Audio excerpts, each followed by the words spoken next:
You are more than the sum of the suffering others have caused you. Let's unpack 5 essential principles that can help you stop suffering because of unworthy people, through the lens of Jungian psychology. 1. People only have as much power over you as you give them. It's easy to feel imprisoned by others' actions, to believe they've taken your joy, ruined your peace, or shattered your life. But a crucial realization is this: people can only wield the power you permit them to have.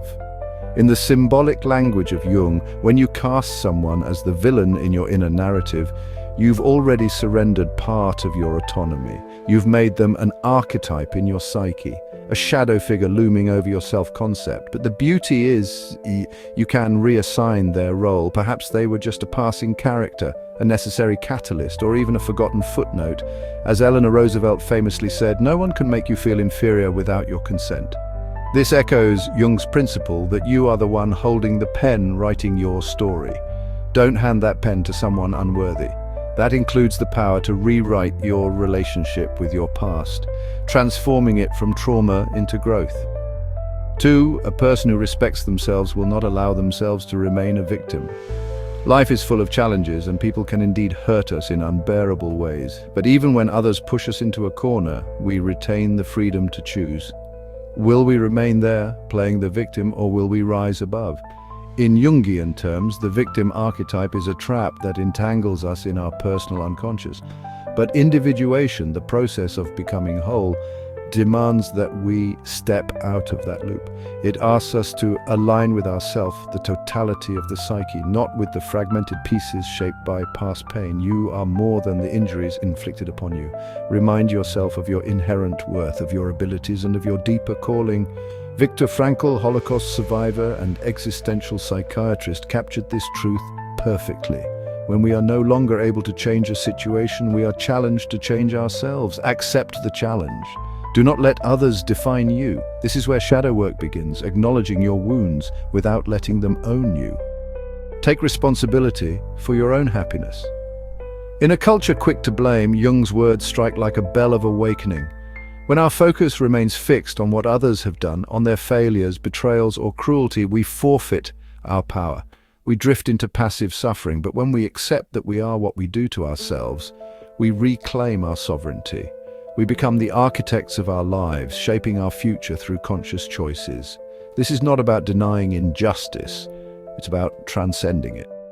Jung believed deeply in the transformative power of awareness, and awareness requires that we move from reactivity to creation. Imagine the freedom of no longer depending on anyone else's behavior for your sense of peace.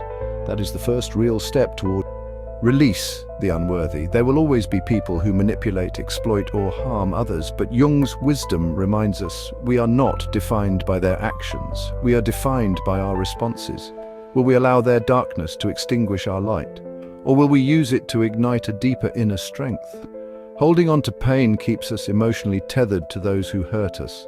In Jungian therapy, this is called psychic possession, when our emotions are hijacked by unprocessed archetypes. We cannot individuate while clinging to bitterness. As the old saying goes, holding on to anger is like drinking poison and expecting the other person to die. When we let go of the need for revenge or approval from those who hurt us, we break their psychic hold. We reclaim our emotional autonomy. Rise from the ashes. If you allow negativity to consume you, if you dwell endlessly on what was done to you, you paralyze your growth. But Jung's quote acts as a compass guiding us out of darkness. It's an invitation to gather our broken parts, alchemize the pain, and emerge renewed. Those who hurt you do not deserve to dwell in your psyche. Let them remain in the past where they belong. Life is filled with setbacks and disappointments, yet through Jungian insight we learn to reintegrate the painful elements of our experience into a deeper, more resilient self. We stop asking, why did this happen to me? And begin asking, what can I become because of this? The importance of accepting your inner darkness. To truly apply Jung's method, we must also confront and integrate our own shadow, the denied, hidden aspects of ourselves. Often, the people who hurt us most mirror aspects of our own psyche that we have not accepted. That's why they have such power over us. By embracing, not denying these dark parts, we become whole. We transform from wounded egos into integrated selves. And only then can we stop suffering because of unworthy people, not by forgetting what happened, but by transcending it.